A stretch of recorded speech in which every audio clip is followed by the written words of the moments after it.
Michigan's Children proudly presents Speaking for Kids, the podcast where we explore crucial conversations impacting the lives of all Michigan children, youth, and families, especially the most vulnerable. Join us each month as we explore public policies and issues in the best interest of our kids and families. We'll bring you lawmakers and policymakers, advocates fighting for change, and the people most affected by those decisions.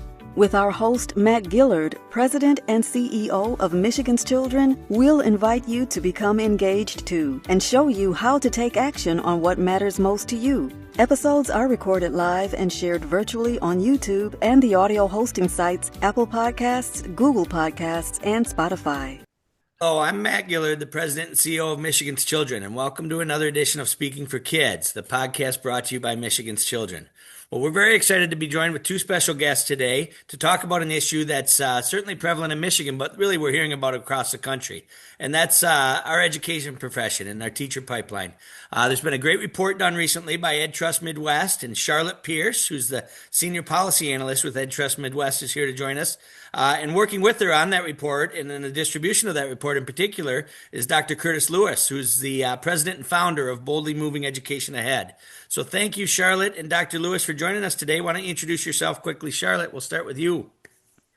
Hi, everyone. I'm Charlotte Pierce. I'm the Senior Policy Analyst with EdTrust Midwest, and I authored the report that EdTrust Midwest just put out, Hope and Hard Work Ahead, Building a Strong and Diverse Teacher Workforce for Michigan Students. All right. Well, thanks for joining us, Charlotte and Dr. Lewis. Yes, Curtis Lewis here, proud founder and president of Boldly Moving Education Ahead, BMEA. It's a great delight to work with Charlotte and the EdTrust Midwest team on this very important issue. Excellent. Well, thanks again, like I said, both of you for joining us. And thank you most importantly for the work you're doing on this very important topic. So, we at Michigan's Children, and we know everybody listening here cares a lot about education and education in our state. And one of the issues that we're hearing more and more about is really teacher shortages and the challenges we're having with attracting young people to this profession and keeping people in the profession as well. And we know, at the heart of any good education system are the teachers, really are the backbone and the key to that. So, Charlotte, why don't you talk a little bit kind of about what led us to this point and where, why this was such a critical issue for EdTrust to dig into and to what kind of the thought process behind getting going with this report. Yeah, absolutely. So last year, we published a comprehensive report about Michigan's teacher shortage problem, and we had some really troubling findings and statistics about how students from low-income backgrounds and students of color are systematically lacking access to high-quality, experienced educators. What we also know is that students across the state are lacking access to a high-quality and diverse teacher workforce. So what we found is that only about 11% of teachers in Michigan are people of color, and this is compared to nearly 40% of the state's students. And this is a problem that we can't really pinpoint to one specific part of the teacher pipeline. It's not that we're only losing them at training or we're only losing them once they join the schools. So at many steps along the teacher pipeline in their coursework, in student teaching, when they're taking their certification tests, the teacher candidate pool becomes less diverse. And so it's creating this problem where we get to a point where the diversity of the teacher workforce is not reflecting the diversity of the student body. Yes, absolutely. So, Dr. Lewis, tell us a little bit about Boldly Moving Education Ahead and really what this report and how you think this report can be used to help address some of these issues. Yeah, I'll be brief. We've created here at Boldly Moving Education Ahead, and I just call it BMEA, so much quicker to say it. Saying BMEA, we focus on a few things. One is teacher wellness and development, professional development, principal wellness, professional development, and policy work. We are also have a program that we work with young men in high school to increase their interest in going into the teaching profession. So we work with mostly boys of color, where they mentor and tutor elementary school boys with the hope that through their experiences, we can increase their interest in going into teaching, which we're doing so far. So that's our third leg. And then the other work that we do is centered around policy work. So we do a lot of policy work with organizations like EdTrust Midwest on policy initiatives to change things so that we can, one, continue to diversify our profession, but also provide support to teachers, but also create a system that works for all children. And to the question around the report, I think I'll say this, and to add on to what Charlotte mentioned, I think this is a very important piece. The number of folks that are going into the university are already low as far as students of color, right? And so if we are already starting off with a lower percentage of folks who are going into the teaching but are people of color, then when people start to dwindle off, it makes it even harder of an issue, right? So one of the things we have to begin to think about is what's happening at the K-12 level, Mhm. right? That is sort of um, pushing people away from this being an option for them for their career. And that's one of the things we're addressing at BMEA. Excellent. Yeah, let's dig into that a little bit. So, Charlotte, let's talk a little bit about kind of what we learned, the highlights kind of what you learned from the report, and particularly kind of zeroing in on this retention piece, right? I mean, this has been something that's certainly, I think, policymakers, advocates, and everybody else are trying to get their arms around is what can we do, not only to attract more people into the field, but retain those that are interested or show some interest at some point. Mhm. Yeah, one thing I want to establish and ground us in is that the reason that this is such an important issue is because it's student centered and it really leads to student success. And so, decades of research across nonpartisan institutions show that when students have access to strong and diverse educators, attendance improves, engagement increases, academic performance rises. And these gains are true for students of every background and not just students of color. And so, yeah, we want to increase the number of teachers of color that are enrolling in programs, completing programs, but especially staying in schools and having that lasting impact for generations. And we found that this is really not happening in a lot of our schools. So teachers of color frequently report feeling really isolated, undervalued, and overburdened with additional responsibilities that their white colleagues may not be asked to undertake, specifically around discipline. And teachers of color have also reported feeling unsupported in advocating for curriculum that reflects America's honest history and reflects different cultural experiences. And this can lead to teachers of color leaving the profession, not because a lack of commitment or a lack of the love of teaching, but because of a lack of support. And so that's why we really were happy to partner with BMEA because they're doing such incredible work to foster support networks and get teachers of color the resources that they need to be successful in the classroom and in the workplace as a whole, and fostering those really inclusive environments where teachers of color thrive. Absolutely. No, that sounds great. So Dr. Lewis, kind of expand on that a little bit. So, let's talk about what that meaningful support really looks like and what policies and practices we can put in place that really would call that out and maybe help continue to move Michigan forward on this. Yeah, I appreciate that. I'll start off with this quick story. We just had this past Saturday our Principal Wellness and Policy Fellowship convening, our workshop that we meet monthly with our principals.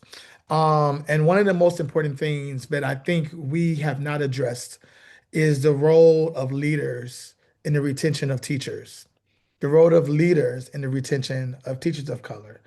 And the same way we have an issue in as far as the lack of teacher diversity, we also have leadership diversity issues as well, right? And so that is something that we need to sort of touch on a little bit more.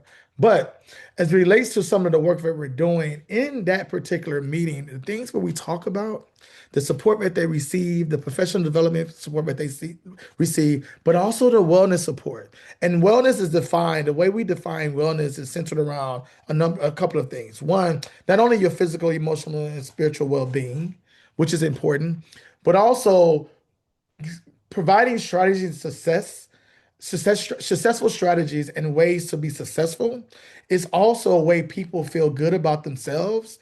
And when they feel good about themselves and feel confident about themselves, they tend to do better, right? And so providing that professional support as well as that personal support, combining those two things together is super important. So how can we create policy that makes it important that all school districts provide this level of support for school leaders, right? If we have a very good school leader, we can also have very good schools, right? And therefore, we have very good schools. Teachers tend to stay at those very good schools.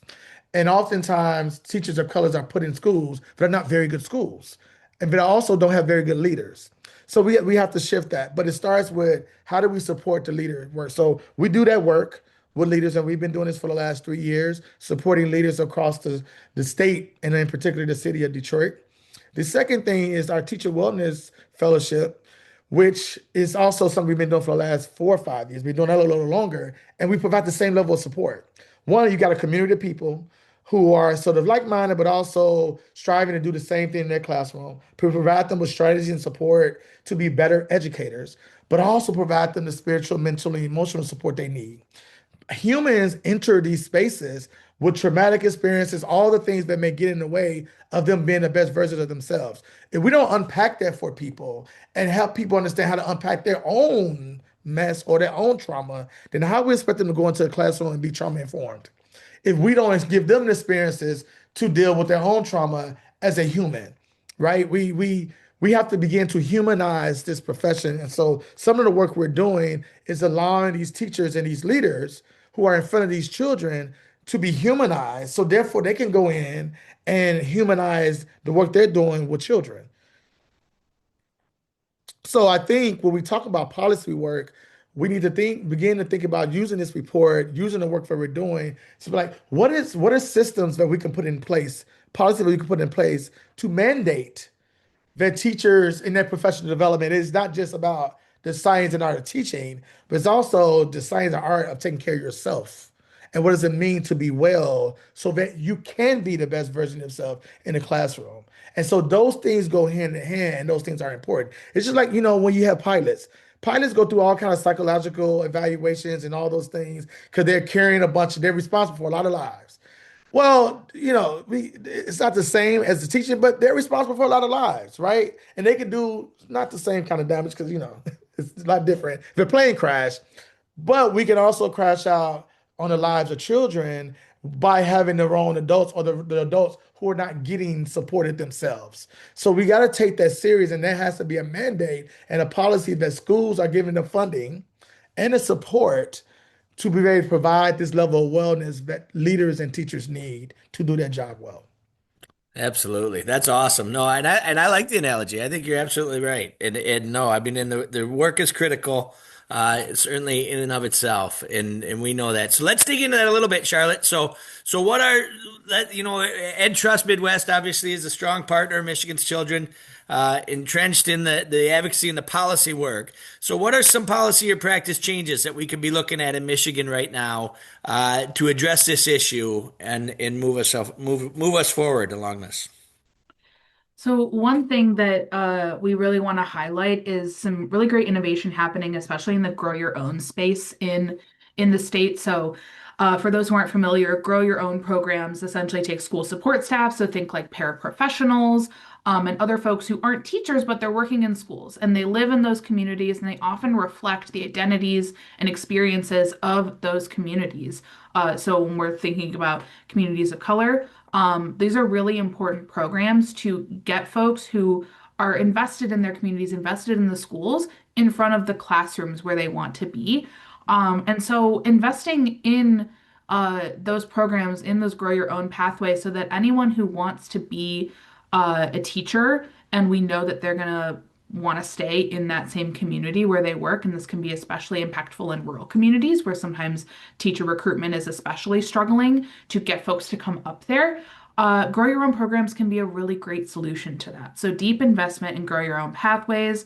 Additionally, strengthening mentorship and induction programming. Again, talking about that piece of retention and thinking about how we can get the teachers the support they need and foster an inclusive environment where they want to stay and work with kids for generations to come. And also, on that note of deeper investment, ensuring that compensation reflects the value, the immense value that teachers contribute to schools and communities. These different pillars of investment and making sure that, as Curtis said, Dr. Lewis said, we reflect the humanity of teachers and give them the compensation and time and energy that they deserve to be successful in their roles. Absolutely. Yeah, no, the Grow Your Own program has been exciting. I mean, it has been successful and it makes a ton of sense, I think, to address this issue on both ends, right? One, just attracting more people to the workforce, but then attracting the diversity into the workforce as well is really what we're trying to accomplish. So that's exciting. I mean, the report's been out a little while now. What has been the feedback from, folks that it's been shared with, from policymakers and others? And what can people do to kind of first to see the report and then to get engaged with these efforts to try to put some of this stuff into practice. So the feedback has been really positive. I know that Michigan Department of Education highlights some really great aspects in which teacher diversity has been improving over the last 10 or so years, but also acknowledging that more work needs to be done. And so that's really promising to know that our State Department of Education acknowledges the importance of teacher diversity, knows there's work to be done, and is ready to put boots on the ground for it. Policymakers have been really receptive. I know there's been some conversations about how we can better support our teachers and make it easier for a diverse teacher workforce to flourish and grow in our state, which is really promising. And in terms of advocacy, I'll also kick it over to Dr. Lewis after this, but I think that continuing to elevate stories of experiences in teacher prep programs, why it's so important for students to have teachers from diverse backgrounds and experiences, and discussing the different ways that teachers may feel a lack of support in their school, in their district, from the state, and ways that we can address that, and really uplifting educator voices and student voices in this conversation.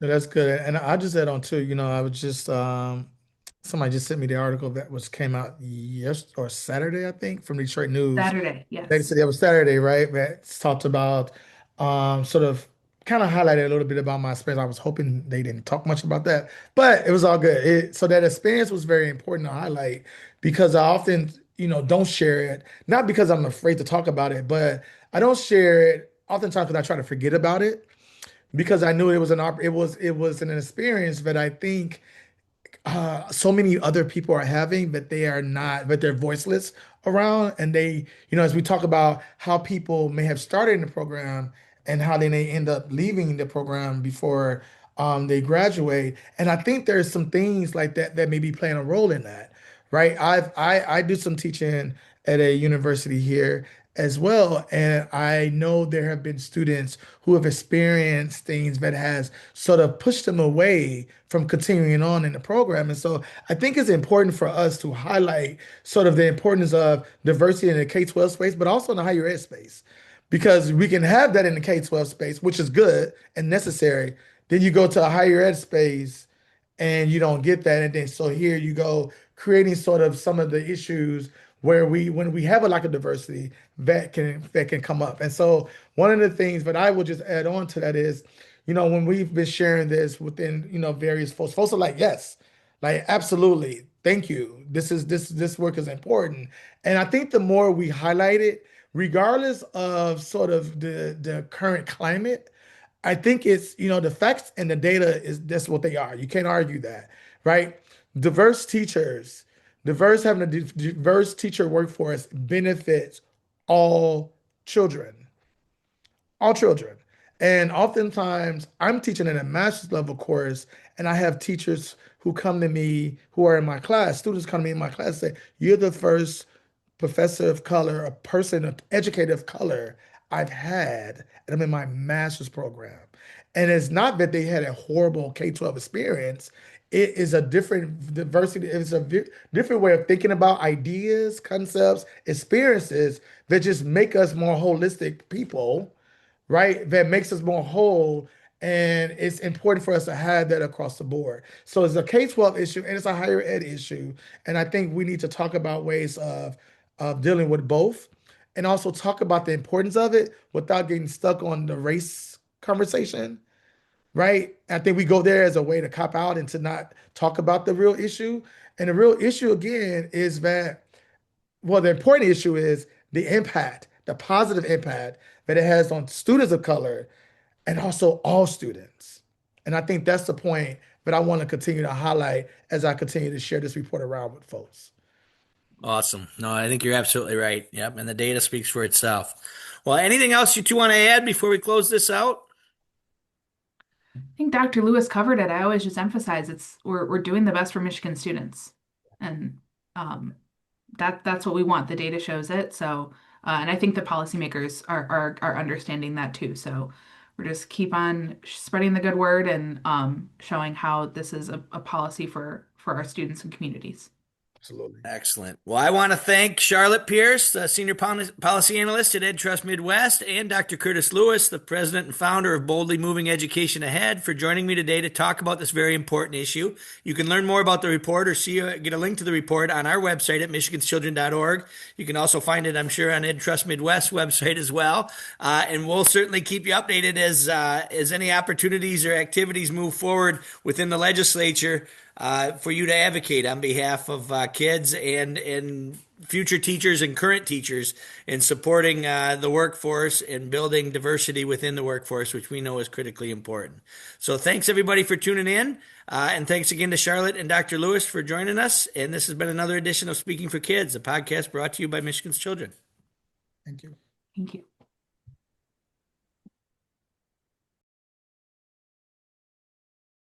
You've been listening to Speaking for Kids, the podcast for Michigan's Children with host Matt Gillard. Thanks for joining us. To explore these and other issues relevant to our state's children, youth, and families, and to build your advocacy muscle, go to our website at www.michiganschildren.org. You'll find links and news about past and future podcast topics under our Resource tab and action alerts under the Take Action tab. Find and like us on Facebook and Twitter.